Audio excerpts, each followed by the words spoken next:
Bismillahirrahmanirrahim. Assalamualaikum warahmatullahi wabarakatuh.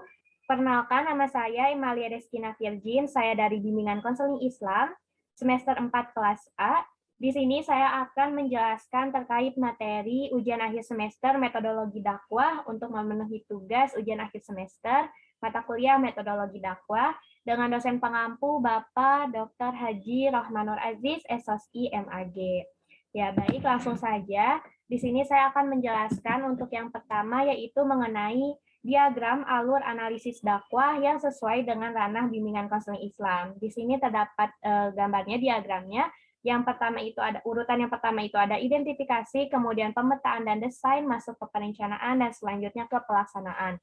Nah, untuk identifikasinya itu adalah identifikasi mad'u, di mana yang saya ambil mengenai analisis ini yaitu terkait permasalahan mad'u yang memiliki kasus kecemasan akan kemampuan dirinya, kemudian kecemasan pada sesuatu yang belum terjadi, kecemasan penilaian terhadap dirinya, karirnya, dan juga berbagai kecemasan atau anxiety yang dirasakan oleh mad'u itu sendiri. Kemudian setelah identifikasi masuk ke pemetaan dan desain. Nah, di sini dalam pemetaan dan desain terkait analisis dakwah dalam kaitannya dengan ranah bimbingan konseling Islam itu ada medannya. Nah, medan di sini yaitu tentu seorang dai pasti akan menjumpai berbagai struktur, kemudian kultural, budaya, sosial masyarakat yang berbeda-beda dari setiap mad'unya. Nah, maka seorang dai ini diharuskan untuk memiliki memiliki sebuah wawasan, kemudian materi dan juga ilmu mengenai dakwah, kemudian bimbingan konseling Islam untuk bisa menangani dari mad'u itu sendiri.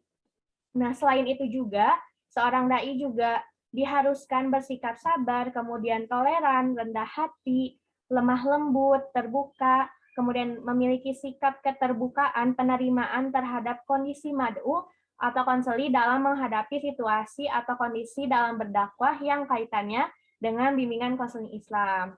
Nah, setelah dari pemetaan dan desain, masuk ke tahap perencanaan, di mana tahap perencanaan di sini terdapat materi, kemudian media, dan juga metodenya. Nah, untuk perencanaan di sini, untuk materinya, untuk mencapai keberhasilan seorang mad'u dapat mengatasi kecemasannya yang dibantu oleh seorang konselor atau dai, maka seorang dai atau konselor harus menguasai keilmuan atau materi mengenai dakwah, juga ilmu materi tentang bimbingan konseling Islam yang bimbingan konseling Islam. Kemudian untuk materinya juga berdasarkan Al-Quran dan hadis. Dan mengenai medianya, dan mengenai media dakwah yang digunakan yaitu dengan lisan atau bilisan. Dan untuk metodenya yang digunakan yaitu sesuai dengan yang ada pada ayat Al-Quran surat An-Nahl ayat 125 yang bunyinya A'udzubillahi minasyaitonirrajim Bismillahirrahmanirrahim Ud'u ila sabili rabbika bil hikmah wal mau'izatil hasanah wajadilhum billati hiya ahsan inna rabbaka huwa a'lamu biman dhalla an sabilih wa huwa a'lamu bil muhtadin, yang artinya serulah manusia kepada jalan Tuhanmu dengan hikmah dan pengajaran yang baik, kemudian berdebatlah dengan mereka dengan cara yang baik. Sesungguhnya Tuhanmu dialah yang lebih mengetahui siapa yang sesat dari jalannya dan dialah yang lebih mengetahui siapa yang mendapat petunjuk. Nah, untuk metodenya sesuai dengan dalam Quran Surat An-Nahl ayat 125 yang biasa dikenal sebutannya dalam bimbingan konseling Islam itu adalah teknik al-mau'izah al-hasanah. Nah, bagaimana dengan teknik al-mau'izah al-hasanah ini? Bagaimana Allah membimbing dan mengarahkan cara berpikir, kemudian cara berperasaan, cara berperilaku, serta menanggulangi berbagai problem kehidupan yang disebut dengan metode al-mau'izah al-hasanah. Kemudian masuk ke pelaksanaan. Di sini pelaksanaan yaitu terdapat tujuan atau respon.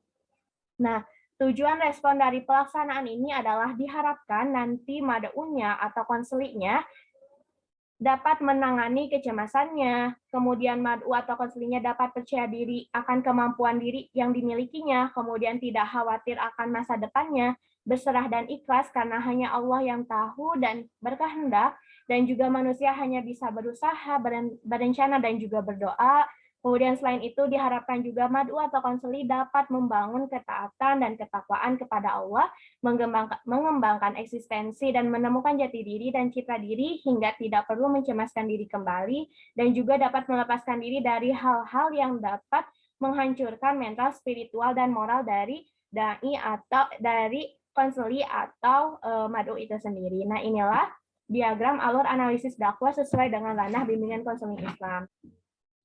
Yang selanjutnya yaitu analisis SWOT tentang kecenderungan gerakan dakwah Indonesia. Yang pertama itu ada strength atau kekuatan pada gerakan dakwah Indonesia yang bisa kita lihat dari 3 segi, yaitu ada konsep dakwah, potensi umat, dan juga peran organisasi dakwah. Nah, yang pertama mengenai konsep dakwah di Indonesia ini realisasinya dilaksanakan secara kelompok yang diorganisir oleh organisasi atau lembaga dakwah maupun kegiatan dakwah yang dilaksanakan oleh perseorangan dai dalam makna yang luas. Kemudian selain itu juga dakwah di Indonesia juga ada yang dikenal dengan konsep dakwah fardiyah, yaitu dakwah yang dilakukan oleh dai terhadap satu orang atau beberapa orang mad'u secara tidak formal. Nah, kemudian yang kedua itu dari segi potensi umat. Nah, untuk potensi umat mayoritas di Indonesia itu 87% beragama Islam, bahkan agama Islam terbesar di dunia. Nah, kondisi pada situasi ini merupakan kekuatan bagi dakwah Islam apabila potensi, kemudian kualitas, dan partisipasi umat yang mayoritas ini dapat digunakan juga dapat dimanfaatkan untuk kepentingan dakwah Islam. Nah, kemudian yang ketiga yaitu peranan organisasi dakwah. Nah, kekuatan dakwah dilihat dari segi keberadaan organisasi keagamaan atau organisasi Islam di Indonesia yang ikut mengemban dakwah, karena dakwah dalam terminologi yang luas meliputi bidang politik, ekonomi, kemudian usaha-usaha sosial, kegiatan ilmu dan teknologi, kreasi seni, dan juga kodifikasi hukum. Nah, ini untuk strength atau kekuatan kecenderungan gerakan dakwah di Indonesia. Kemudian yang selanjutnya itu ada weakness atau kelemahan. Nah, untuk kelemahan ini kita bisa lihat dari sisi kualitas SDM, kemudian kemunduran umat Islam, sikap, dan kesadaran. Untuk kualitas SDM, kita bisa melihat dari potensi yang besar, namun kualitas sumber daya manusianya yang masih rendah. Begitu juga dengan pemahaman tentang Islamnya. Kemudian jika dilihat dari kemunduran umat Islam, ini karena dipengaruhi oleh persepsi Barat. Kemudian juga sikap dan kesadaran ini bisa kita lihat dari di mana generasi Islam untuk estafet kepemimpinan. Nah, menurut M. Natsir, hal ini karena sikap tidak peduli antara generasi tua kepada generasi muda yang mengakibatkan terjadinya kelumpuhan dan kelemahan yang mempengaruhi kelanjutan kepemimpinan masa depan. Selanjutnya itu ada opportunity atau peluang, di mana opportunity atau peluang ini bisa dilihat dari keberadaan Pancasila dan UUD dan juga kemajuan IPTEK. Keberadaan Pancasila dan UUD ini memberikan peluang bagi pemeluk agama termasuk Islam untuk meyakini, kemudian beribadah, dan membangun agamanya masing-masing. Nah, untuk kemajuan IPTEK atau kemajuan ilmu pengetahuan dan teknologi ini memberikan kemajuan dalam bidang teknologi, komunikasi, dan media massa, baik media cetak maupun media elektronik, yang dapat mempermudah untuk melakukan dakwah. Kemudian yang selanjutnya itu ada threat atau tantangan, di mana dalam threat atau tantangan ini terdapat dampak IPTEK, pihak non-muslim, persoalan kebangsaan dan kemiskinan, yaitu tantangan dakwah di Indonesia itu dampak kemajuan ilmu pengetahuan dan teknologi dari sisi buruknya globalisasi. Kemudian pihak non-muslim baik berasal dari dalam negeri maupun luar negeri dengan berbagai program dan strategi yang mereka lakukan.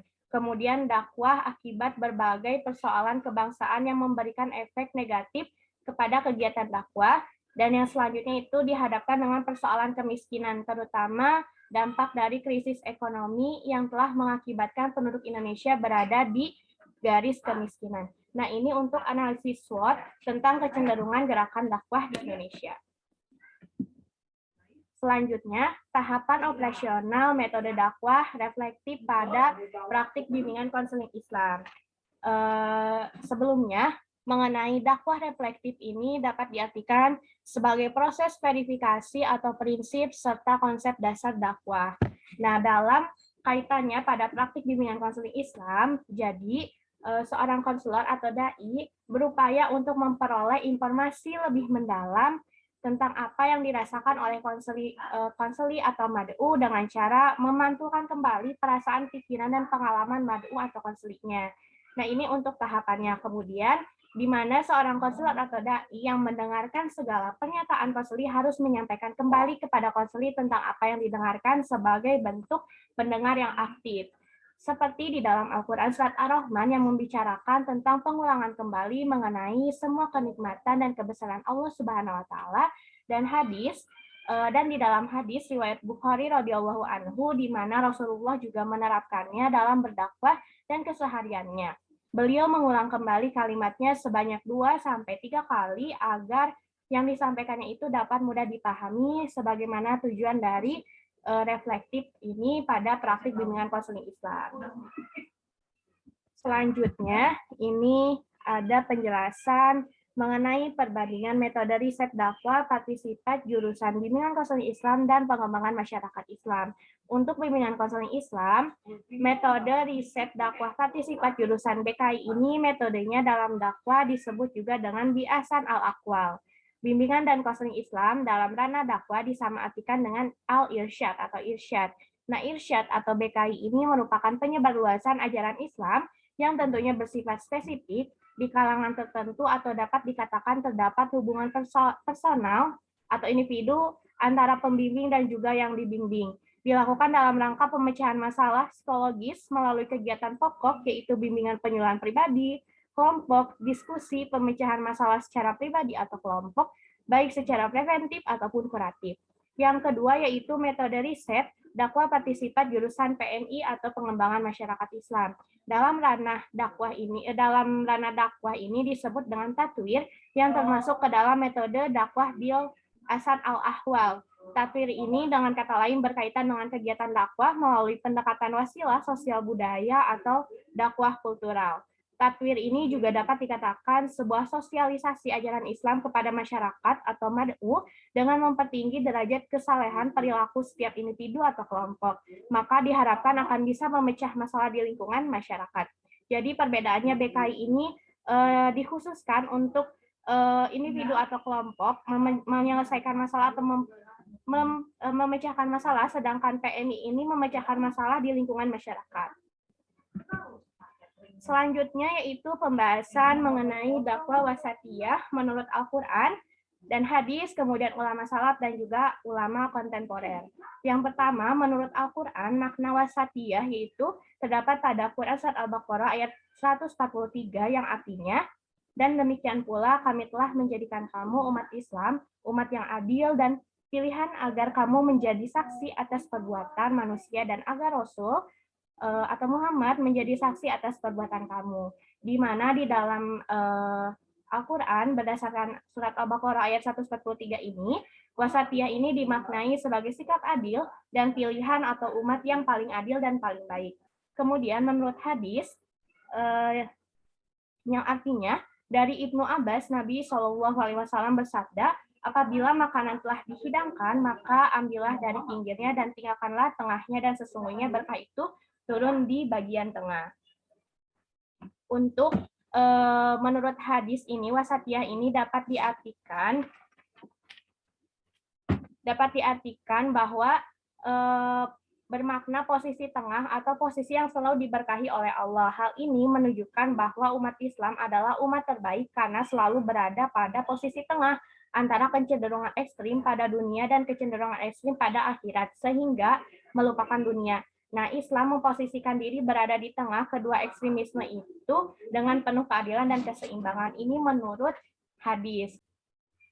Selanjutnya, wasatiyah menurut ulama salaf. Nah, At-Tabari yang merupakan ulama salaf berpendapat bahwa umat Islam yang wasatiyah adalah umat Islam adalah umat moderat karena mereka berada pada posisi tengah dan semua agama. Mereka bukanlah kelompok yang ekstrim dan berlebihan seperti sikap ekstrimnya Nasrani dan juga ajaran kerahibannya yang menolak dunia dan kodratnya sebagai manusia.